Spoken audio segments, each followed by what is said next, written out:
Race 1 about to get underway and the clouds are coming in. I don't know if it's going to rain. It's 10 laps. That's going to be about 20 minutes. I've got Scott Laurie and James Neve here on the third row. Bygrave and Lawson qualified well. They're on the third row. Andy Peach, fourth fastest, again, number 4 on the bike. An amazing third place in qualifying for Roger Lovelock and Rick Lawrence. They surprised even themselves with that time, only a second and a half off the pole position time. Clipped in the last lap and a half of qualifying. Tim Reeves knocked down to second place on the grid, but it's pole position for Ben and Tom Birchall. They took 0.7 of a second out of Tim Reeves in the closing stages of qualifying. It is going to be a terrific 10-lapper. Donnington Park lends itself to sidecars, a beautifully flowing circuit, and the scary rush into Redgate when the lights change. That right-hander where it's going to be bunched up. You heard Rick Lawrence saying how interesting the first lap's going to be down Craner Coast towards the old hairpin. Everyone away, but on the inside it's Tim Reeves and Greg Clues slotting across the Birchalls from the outside of the grid there, cutting across. But Tim Reeves leads, then it's Birchalls. Andy Peach, Charlie Richardson, number 4 in third. The green outfit of Lovelock and Lawrence. We're going to see a battle royal here. Don't forget the Birchalls, Ben and Tom, number 16, are on home ground. Gary Smith going through. Oh, the sidecar wing has gone. That's Greg Lambert and Carl Schofield. Oh dear me, so they've lost their sidecar wing on the first lap. We said there was going to be contact, and there was a bit of contact. The Santander number 3 outfit of Barry James and James Wynn not getting off the line at all well. They're well down the order. At the front though, the green and yellow, Paget's Honda, Tim Reeves, the Yamaha, number 16, Ben Birchall. Then the Suzuki, number 4, Andy Peach. Another Suzuki, Roger Lovelock having a look at the inside of Andy Peach. Barry James going through on the inside of Gary Horsepole, number 32, so moving up the order. This is where the scrap is though. Don't forget, 10 laps round here. It's going to be a relatively short race for these guys. They're World Championship regular runners. They're used to doing 20, 22 laps. A lot further than this, right on the grass, Ben and Tom Birchall, putting the passengers backside over like a flymo over the grass. Here we go then, down towards Redgate. They're breaking away now. Up to third has gone the green outfit of Lovelock and Lawrence. But this is where the scrap is. These two, Birchall, the Birchall brothers lying second in the World Championship with only 4 more points needed to consolidate that. Tim Reeves can't do anything about the World Championship because it's won already. So whether he will go to the World Championship round at Silverstone remains to be seen. The Birchalls have to go. They need 4 points. We won't be seeing them in round 7. But look at the sidecar wheel, clipping over the rumble strip in the air. The passenger just keeping his weight to the absolute optimum, approaching Coppice, and they're making a bid on the inside. They're through, but it's a double apex. Reeves takes the wide one in and chops them off at the second apex, and he's still in front. But there's a very clear signal has come there now as they approach the foggy S's from Ben and Tom Birchall. They want this one. They want the 25 points. They're at the S's. It's a smoother, wider sweep out, enables them to get the power on as they go over the hill down towards the Melbourne hairpin. How's it going to be taken? Well, they can only follow a lead around there because Tim Reeves, riding a very canny race, keeps it tight. Lovelock and Lawrence still very much in the hunt, as indeed are Peach and Richardson. But this still the battle at the front. Craig Chapler and Patrick Farrance having a brilliant ride after their strong qualifying. Their CTR crew on the pit wall, watching the monitor, watching what's going on. And we'll give you a report on their progress just as soon as we get them in shot. Meanwhile, we're stuck here. Stuck? What am I talking about? This is where the battle is. A fantastic, fantastic battle. Clues then, dragging his left backside just over the tarmac. These passengers, and one of these days we're going to tell you just what these passengers get up to in the winter season in terms of training. John Clark and Stuart Graham, number 90, out of it. They've been plagued with a misfire. It wasn't revving. The limiter was coming in too early, so it's expired again. Very early stages of race 1. all the way from County Down, and it comes to Nout. Ben Birchall, Tom in the chair, nipping away still at the heels of Tim Reeves. But while they're scrapping there, Roger Lovelock and Rick Lawrence are closing because they're tripping each other up just a little bit. Into the S's again they go. I'm just looking to see if the gap is stretching, and in fact, it isn't. They're not getting away one little bit. Birchall's got to bide his time. He will know where the passing opportunities are here. One of them is at Redgate. Another one is down at the old hairpin if they can get out of the Craner curves quick enough. There's not much to be gained by going in too hot here because you tend to run wide and pick the chair up. That's exactly what happened there to Ben Birchall. But they're away again, down the straight one more time. Redgate down to third gear for Redgate. They're at it now. Ben Birchall tucked down in the fairing there, just watching and waiting. One slip from Tim Reeves and he'll pounce. Reeves in the 25-point position, Ben Birchall in the 20-point position. Reeves with a massive championship lead, Ben Birchall in third place in the championship. Scott Lorry, his adversary, is a little bit further down the field, certainly not in the top four at this moment in time. The big runoff areas at Donnington Park make it such a good, fast-flowing circuit. It inspires confidence. That's the bend where Ben Birchall made his bid for glory, but he's a bit further back this time. He's not close enough really to get in the hunt, get in the slipstream of Tim Reeves. But nobody knows better than Ben Birchall. Oh dear. Gary Horsepole and Rob Biggs out of it with a mechanical retirement. The yellow flag's waving. Roger Kershaw of the number 29 crew watching with a very anxious face because I'm not sure why he looked so concerned. His son's still circulating, Steve Kershaw, at this moment in time. But this is the battle for the lead. You can see now that they've dropped away the number 49 outfit. The Birchalls now as close as they have been. They're sensing that with only 10 laps, the full race distance, they haven't got time to hang around.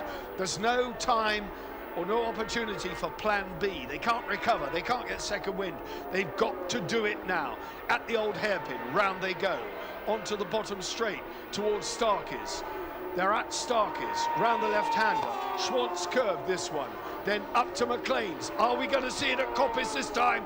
They're as close now as they've been. Oh, he scrubbed some speed off there, went in a bit too hot, and the back end broke loose. That snaking will have cost him fractions of a second, and you could see the elastic stretch again, and away went Reeves and Clues.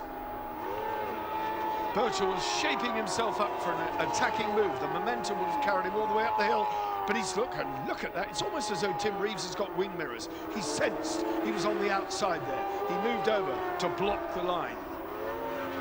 Tim Reeves' racecraft second to none. Is there a way down here on the inside for Ben Birchall? It's a brave man, but he's going to have a go. No. Tim Reeves keeps it close. They've got to get the power on the drag up the hill towards Goddard's. Trying everything he knows now, Ben Birchall. Everything he knows. Can he keep it? Oh, he's on the grass. It's such desperate measures. The hand in the air.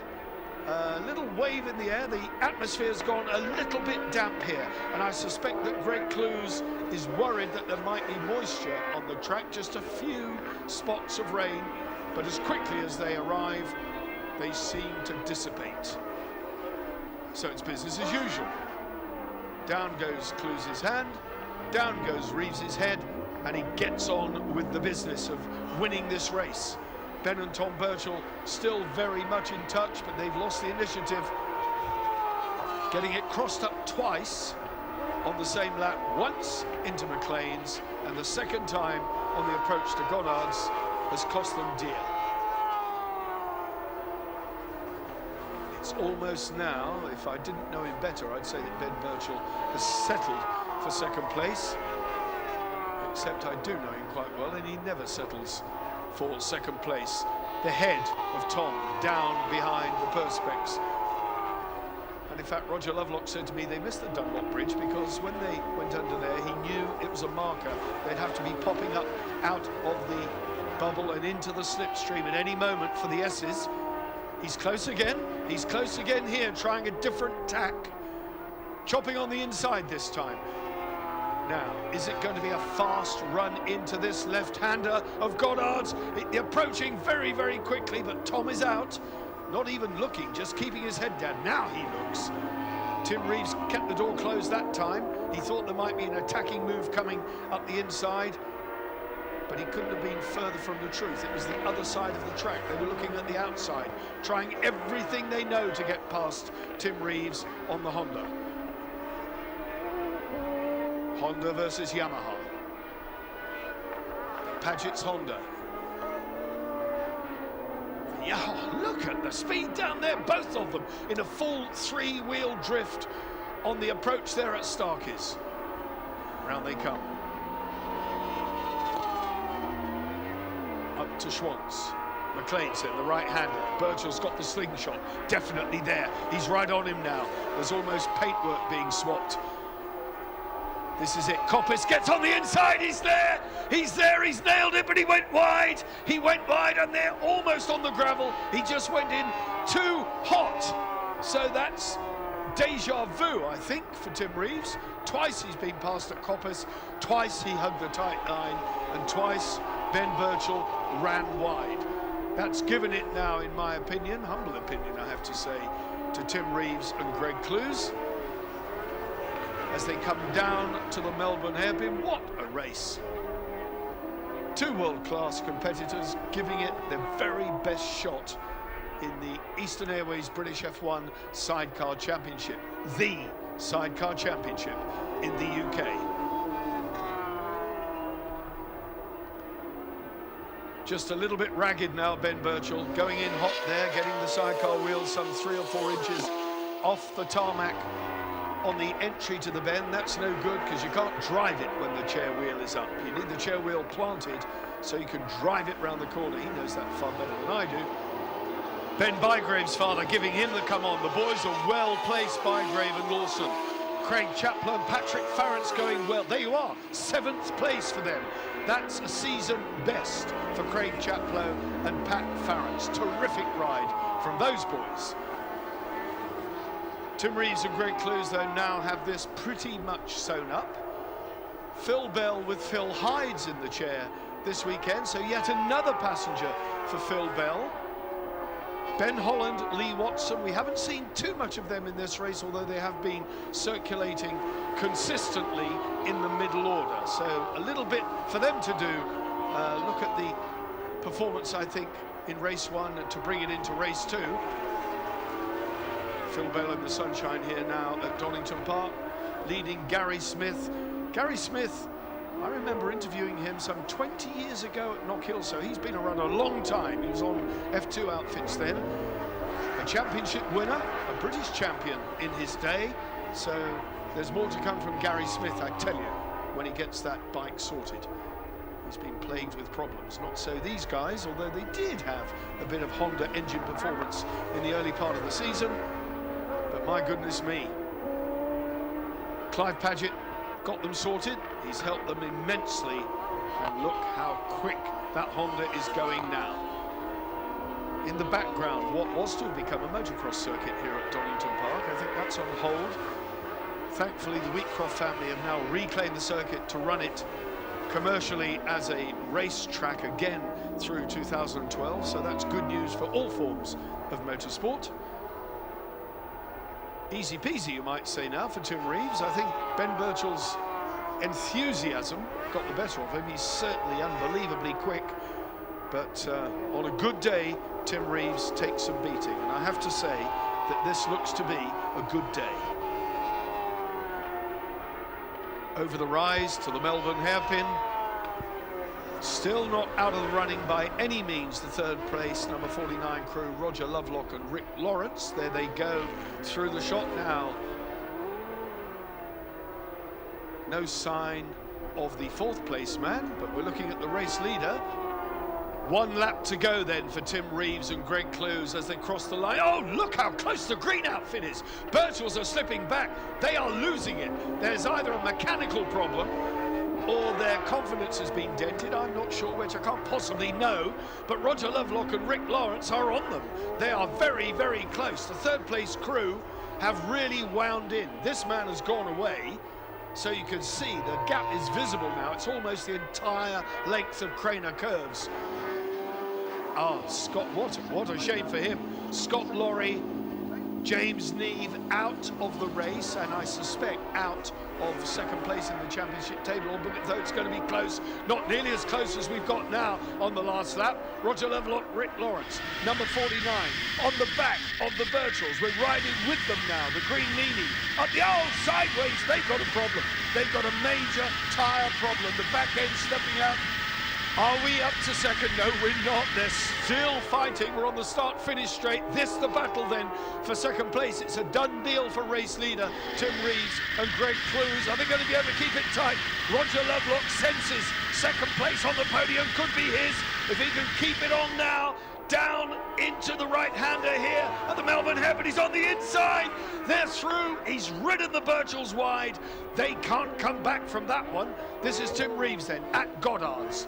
The left-hander, just the chair wheel in the air. The number 1, the index finger of Greg Clews. That's the way to do it, boys. The sprint for the line. Birchall's got the hammer now. Neck and neck. How close? I can't call that. That's too close to call. Did Lovelock do it? Did Birchall do it? I can't tell you. I cannot tell you. Whew, unbelievably close. 4th place for Andy Peach, Charlie Richardson. A stunning victory for Tim Reeves and Greg Clews. 25 more points. They just march on to an unassailable lead in this championship. They got it. Lovelock and Lawrence got it. Second place, that's a season best for them. What more can you say? Birchall and Birchall, well, they had a problem. As it happened, they had a flat tyre. So that's what happens when you get a puncture. A lot of retirements there. Laurie and Neve out of it, that's the most significant one. Horsepole and Biggs, and poor Steve Kershaw. Rod Robinson there too, Roy Farmer. They're not having a good season. There's more to come from them, I'm sure. Tim Reeves, Greg Clews, what an absolutely stunning race. You were grumbling a bit because you said 10 laps, it's going to be over quickly, but I tell you what, it was fast and furious, wasn't it? Yeah, I stand by what I said, it was too short, but yeah, excellent race. What can you ask for? Two of the fastest teams in the world, and having a proper battle like that, I think we were fortunate that Air Tyre lasted probably a lap or two more than Ben's, but when you're pushing at that pace, they were getting so much stick. It was just a matter of time before one of them gave way, and luckily Air Tyre lasted a little bit longer than theirs, and I'm over the moon with the win. It was great. I really enjoyed it. Greg, I saw your hand in the air. There was some rain just at one point, and you might have thought this is going to be heavy. You have a little rain on different parts, but I really enjoyed this race. We have a big fight, but I'm sorry for Ben and Tom. I think he have a problem with the rear tyre. Thank you very much for all the sponsors. Thank you very much. Roger Lovelock, Rick Lawrence, what an absolutely brilliant race to cap what you did in qualifying. I won't say it was a surprise, you earned it. Yeah, we were enjoying hard, I'll tell you. No, yeah, they weren't really making a huge amount of ground on us. You know, there was that constant distance all the time. And I think that 1 or 2 laps from the end, I think there was Ben went on the gravel, and we certainly took advantage of that and caught him up in the foggy S's. And I thought, shall I go for that? And I thought, nah, it's a bit risky because all of us, both of us come off worse there. So no, down at the hairpin, and we got him there, but it was the drag up to the left-hander at the top up here. And I overshot it a little bit, and it was really close over the line. So yeah, absolutely fantastic result. Pleased with it. Well, terrific result, and added to which Scott Laurie had problems as well. So that's really helped you in the points run. Yeah, it's unfortunate here. Scott's got problems, but yeah, we're here to try and do as well as we can in the championship. So yeah, terrific ride by Roger. We got close on the last lap, and I thought we're going to mug him. We're going to mug him on the last lap, and yeah, it was awesome. Drive to the line, it was like, there was nothing in it. It was really just a drag race to the line, and we come off better. So yeah, well chuffed. Could either know how to do it, and my driver is awesome. So yeah, fantastic. Ben and Tom Birchall, I tell you what, Ben, you threw everything at that, didn't you? Yeah, everything. I think by about lap 6 or something like that, I'd sort of got measure of him, and it felt like a matter of time. But then the back end just went off, you know, so I'd give it a lap and try to let it sort of cool down and come back, but it never did. Right, it was really bad towards the end. Wasn't quite sure until we stopped. We actually had a puncture in the rear tyre, so really lucky to finish, you know. But before that, fair dues, it was good race and great place to be. I must say a massive thanks to Mitchells and Mansfield and also the guys from Napit there with us this weekend. So hopefully we can do some more tomorrow. So bodes well for tomorrow knowing we had a puncture and we can perhaps go one better. Well, Tom, that was top-class racing. Two of the best crews in the world, really doing it on home soil. It was great to watch. Yeah, thanks. Yeah, it was great to be involved in it. Yeah, shame we couldn't have just kept the pace up to the last few laps. But you know, we'll be trying again for tomorrow. We know what the problem was. So, yeah, just a big thanks to everybody involved. Craig Chaplow, Patrick Farrance, fantastic result. Best ever British Championship result. You've been plagued all season, but it's come together. I know, it's like buses, isn't it? Both come at once. Cadwell, great weekend, and then 5th place after that. Best result I've ever had in the championship. Patrick, you said he's been riding better and better. That must have been really, really smooth, because 5th in this company, that's a great result. Yeah, it's a real tough championship. I mean, everybody's competitive, and to be fair, we're a bit disappointed after qualifying because we ended up 10th. So to be battling who we're battling with and get 5th, we're over the moon with that. Well, what a terrific first race to set the scene here at Donnington. We've beaten the weather, the clouds are rolling in, but 10 laps, we got it underway and completed in the dry. A brilliant result for Roger Lovelock. We're going to take a short break. Join us again for part 3.